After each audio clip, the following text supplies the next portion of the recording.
السلام علیکم ورحمۃ اللہ وبرکاتہ۔ دورہ قرآن کے اس پروگرام کے سلسلے میں آج ہماری سورہ انفال کی آیات 20 تا 28 ہوں گی۔ ارشاد باری تعالیٰ ہے، اعوذ باللہ من الشیطان الرجیم، بسم اللہ الرحمن الرحیم، یا ایہا الذین آمنوا اطیعوا اللہ ورسوله ولا تولوا عنه وأنتم تسمعون ولا تكونوا كالذين قالوا سمعنا وهم لا يسمعون۔ صدق اللہ العظیم۔ رب اشرح لي صدري ويسر لي امري واحلل عقدة من لساني يفقهوا قولي، اللهم ارنا الحق حقا وارزقنا اتباعه وارنا الباطل باطلا وارزقنا اجتنابه، آمین یا رب العالمین۔ ارشاد باری تعالیٰ، یا ایھا الذین آمنوا اطیعوا اللہ والرسول ورسولہ ولا تولوا عنہ وانتم تسمعون۔ آیت کریمہ میں مسلمانوں کو تنبیہ کی جا رہی ہے کہ ہر حال میں اللہ اور اس کے رسول کی اطاعت کو لازم قرار دو اور کسی صورت میں بھی اس سے روگردانی مت کرو۔ یہاں یہ بھی توجہ دلائی جا رہی ہے کہ مسلمانوں کو باوجود قلت تعداد اور بے سر و سامانی کے یہ فتح عظیم صرف اللہ تعالیٰ کی نصرت اور مدد سے حاصل ہوئی، اور یہ نصرت و امداد ان کی اطاعت کا نتیجہ ہے، لہٰذا اس اطاعت پر مضبوطی سے قائم رہنے کا آیت مذکورہ میں حکم دیا گیا ہے۔ وَلَا تَكُونُوا كَالَّذِينَ قَالُوا سَمِعْنَا وَهُمْ لَا يَسْمَعُونَ۔ مسلمانوں کو ہدایت ہو رہی ہے کہ کفار و منافقین کی طرح نہ ہونا کہ وہ سنتے تو ہیں لیکن ان کے دل میں جگہ نہیں دیتے اور عمل نہیں کرتے۔ وہ سنتے تو ہیں لیکن اس کو دل میں جگہ نہیں دیتے اور اس پر عمل نہیں کرتے۔ یہ آیت اس بات کی دلیل ہے کہ خالی سمیت ہو و اطاعت ہو کہ کہنے کا کوئی فائدہ نہیں، میں نے سنا، میں نے اطاعت کی، کہنے کا کوئی فائدہ نہیں ہے جب تک اس کا اثر افعال و اعمال سے ظاہر نہ ہو۔ یہاں سننے سے مراد وہ سننا ہے جو ماننے اور قبول کرنے کے معنی میں ہوتا ہے۔ اس سے اشارہ ان منافقین کی طرف ہے جو ایمان کا اقرار تو کرتے تھے مگر احکام کی اطاعت سے منہ موڑ جاتے تھے۔ سننے کے کچھ درجات ہوتے ہیں، سننے کے کل 4 درجات ہیں، جو کہ پہلے صرف سننا، دوسرا سننا اور سمجھنا، تیسرا سننا سمجھنا یقین اور اعتماد کرنا، چوتھا سننا سمجھنا اعتماد کرنا اور عمل کرنا۔ سننا بھی، سمجھنا بھی، اعتماد اور یقین بھی اس پر کرنا اور پھر عمل کرنا۔ ان چاروں میں آخری سننا سمجھنا اعتماد کرنا اور عمل کرنا ہی کامل سننا ہے، اور یہی سننا یہاں مراد ہے۔ سمعنا ہم نے سنا، سمعتو میں نے سنا یہ کہنا، اور اطاعتو میں نے اطاعت کی، اطعنا ہم نے اطاعت کی یہ کہنا کافی نہیں ہے۔ سننے میں 4 چیزیں آتی ہیں کہ سننا، اس کو سمجھنا، اس پر یقین و اعتماد کرنا، اور چوتھا اس پر عمل کرنا، تب وہ سننا بنتا ہے۔ آگے آ رہا ہے کہ یقیناً اللہ کے نزدیک بدترین قسم کے جانور وہ بہرے گونگے لوگ ہیں جو عقل سے کام نہیں لیتے۔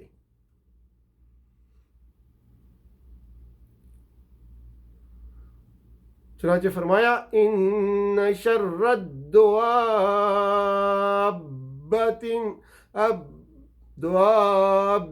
عند اللہ صم البکم الذین لا یعقلون۔ یقیناً اللہ کے نزدیک بدترین قسم کے جانور وہ بہرے، وہ گونگے لوگ ہیں جو عقل سے کام نہیں لیتے۔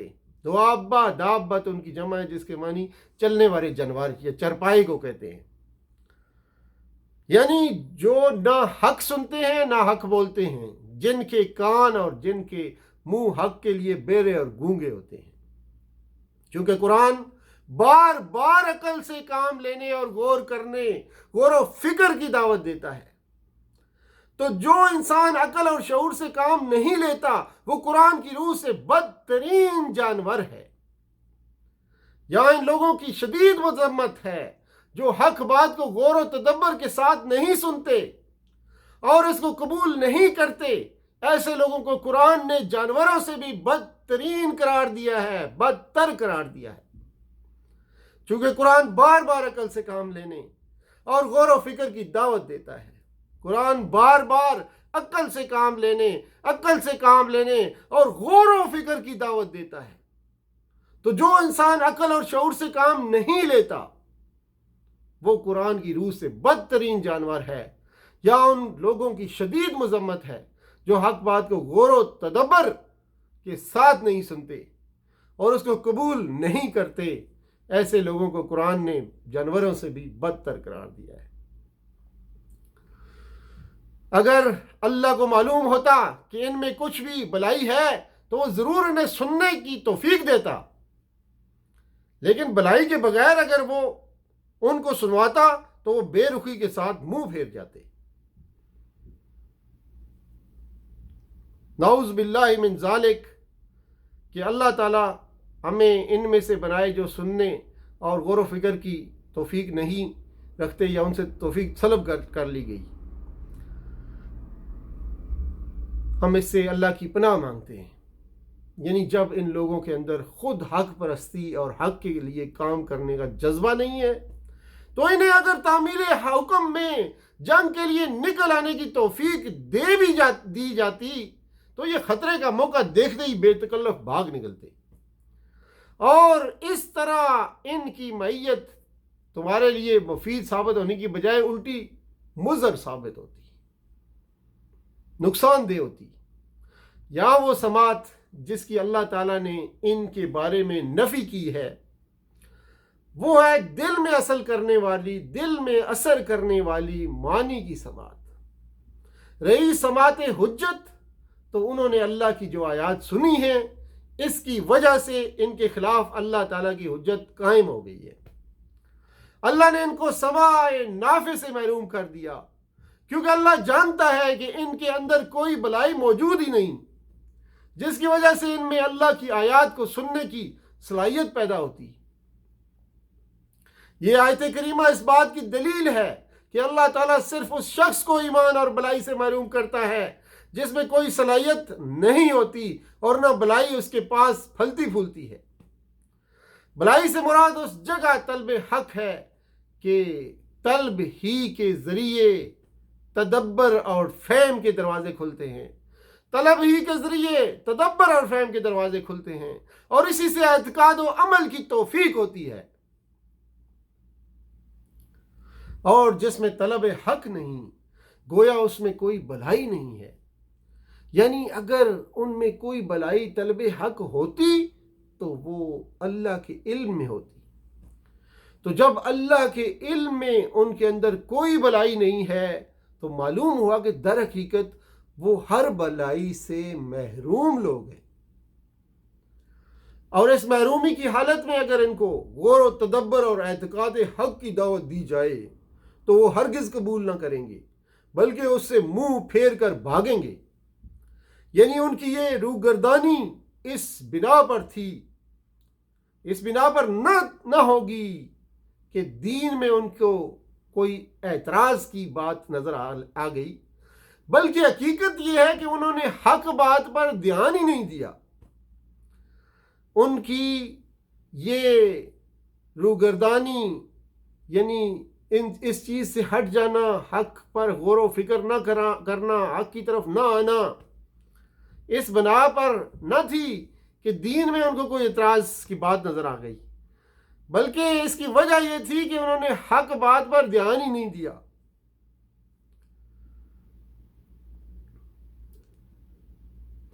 آگے فرمایا، اے ایمان والو، یا ایھا الذین آمنو، اے ایمان والو، اللہ اور اس کے رسول کی پکار پر لبیک کہو جبکہ رسول تمہیں اس چیز کی طرف بلائے جو تمہیں زندگی بخشنے والی ہے، اور جان رکھو کہ اللہ آدمی اور اس کے دل کے درمیان حائل ہے، اور اسی کی طرف تم سمیٹے جاؤ گے، تم لوٹائے جاؤ گے۔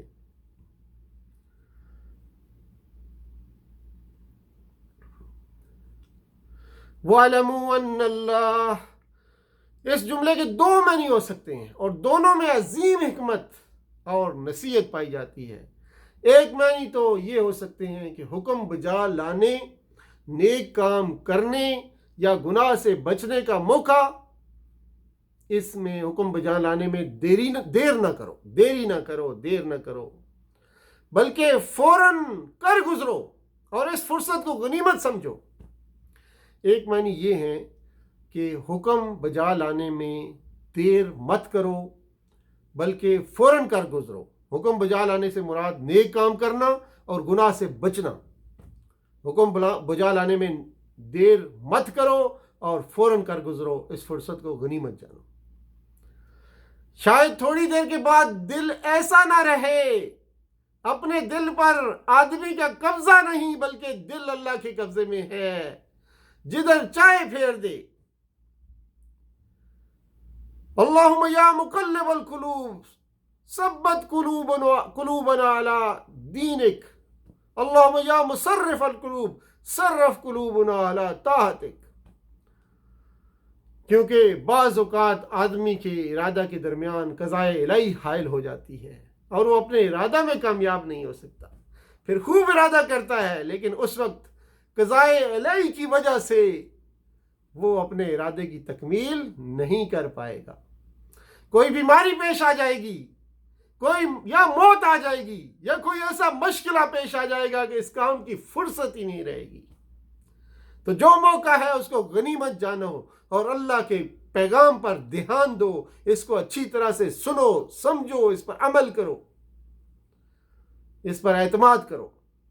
اس لیے انسان کو چاہیے کہ فرصت عمر اور فرصت وقت کو غنیمت سمجھ کر آج کا کام کل پر نہ ڈالے، کیونکہ معلوم نہیں کہ کل کیا ہونے والا ہے۔ اور دوسرا مطلب یہ ہے کہ اس جملہ میں اللہ تعالیٰ کا اپنے بندہ سے نہایت قریب ہونا بتلایا گیا ہے، یعنی حق تعالیٰ بندہ سے اس قدر قریب ہے کہ اس کا دل بھی اتنا قریب نہیں ہے۔ جیسے قرآن میں آتا ہے وَنَحْنُ أَقْرَبُ إِلَيْهِ مِنْ حَبْلِ الْوَرِيدِ، ہم تو اس کی شارک سے بھی اس کے قریب ہیں۔ تو اللہ کی حکم برداری سچے دل سے کرو۔ اللہ تم سے بڑھ کر تمہارے دلوں کے احوال پر خبر رکھتا ہے، احوال کو جانتا ہے، احوال پر مطلع ہے۔ خیانت اور منافقت اس کے آگے نہیں چل سکے گی۔ مطلب واضح ہے کہ انسان کا دل ہر وقت حق تعالیٰ کے خاص تصرف میں ہے۔ جب وہ کسی بندے کی برائی سے حفاظت کرنا چاہتا ہے تو اس کے دل اور گناہوں کے درمیان آڑ کر دیتا ہے، اور جب کسی کی بدبختی مقدر ہوتی ہے تو اس کے دل اور نیک کاموں کے درمیان آڑ کر دی جاتی ہے۔ اس لیے رسول اللہ صلی اللہ علیہ وآلہ وسلم نے دعاؤں میں اکثر یہ دعا آپ فرمایا کرتے تھے، یا مقلب القلوب ثبت قلبی علی دینک، اے دلوں کو پلٹنے والے میرے دل کو اپنے دین پر ثابت اور قائم رکھ۔ پھر سنیے، یا مقلب القلوب ثبت قلبی علی دینک، اے دلوں کو پلٹنے والے میرے دل کو اپنے دین پر ثابت قدم اور قائم رکھ۔ نفاق کی روش سے انسان کو بچانے کے لیے اگر کوئی سب سے زیادہ مؤثر تدبیر ہے تو وہ صرف یہ ہے کہ دو عقیدے انسان کے ذہن نشین ہو جائیں۔ نفاق کی روش سے بچنے کے لیے، انسانوں کو بچانے کے لیے اگر کوئی سب سے زیادہ مؤثر تدبیر ہے تو وہ یہ ہے کہ صرف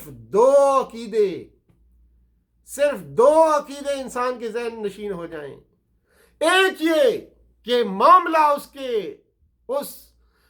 اس اللہ کے ساتھ ہے جو دلوں کا حال تک جانتا ہے۔ ایسا رازداں ہے کہ انسان کی نیتیں، انسان کی خواہشیں، انسان کے اغراض و مقاصد اور چھپے خیالات سب اس پر عیاں ہیں۔ پہلا یہ عقیدہ، اور دوسرا یہ کہ جانا بہرحال اللہ کے سامنے ہی ہے۔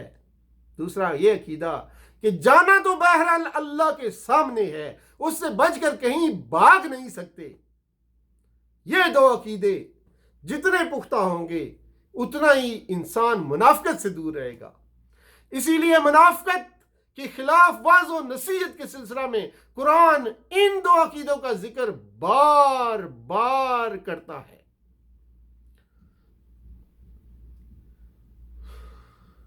اور بچو اس گناہ سے جس کا عذاب صرف ظالموں تک محدود نہیں رہے گا۔ اس سے مراد وہ اجتماعی فتنے ہیں جو وبائے عام کی طرح ایسی شامت لاتے ہیں جس میں صرف گناہ کرنے والے ہی گرفتار نہیں ہوتے بلکہ وہ لوگ بھی مارے جاتے ہیں جو گناہگار معاشرے میں رہنا گوارا کرتے رہے۔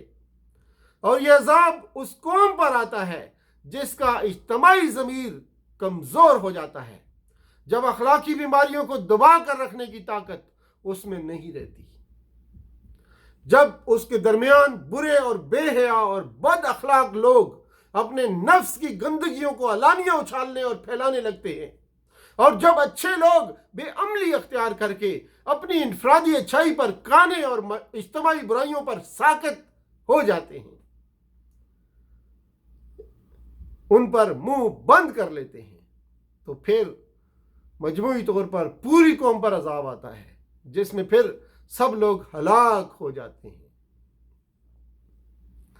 یہاں بے گناہوں سے مراد وہ لوگ ہیں جو اصل گناہ میں تو گناہ گاروں کے ساتھ شریک نہیں ہیں، مگر امر بالمعروف اور نہی عن المنکر کے ترک کر دینے کے گناہ گار وہ بھی ہیں۔ حضرت ابوبکر صدیق رضی اللہ تعالیٰ عنہ ایک دن اپنے خطبہ میں فرمانے لگے کہ میں نے رسول اللہ صلی اللہ علیہ وآلہ وسلم سے سنا ہے کہ جب لوگ کسی ظالم کو دیکھیں اور ظلم سے اس کا ہاتھ نہ روکیں تو قریب ہے کہ اللہ تعالیٰ ان سب پر اپنا عذاب عام کر دے۔ کچھ مفسرین نے یہ بھی بتایا ہے کہ اس گناہ سے مراد ترک جہاد کا گناہ ہے، خصوصاً جب جہاد کا عام اعلان ہو جائے اور اسلامی شعائر کی حفاظت اس پر موقوف ہو۔ اس وقت ترک جہاد کا وبال صرف تارکین جہاد پر ہی نہیں بلکہ پورے مسلمانوں پر پڑتا ہے۔ کفر اور کفار کے غلبہ کے سبب عورتیں، بوڑھے، بچے اور بہت سے بے گناہ مسلمان قتل و غارت کا شکار ہو جاتے ہیں اور ان کے جان و مال خطرہ میں پڑ جاتے ہیں۔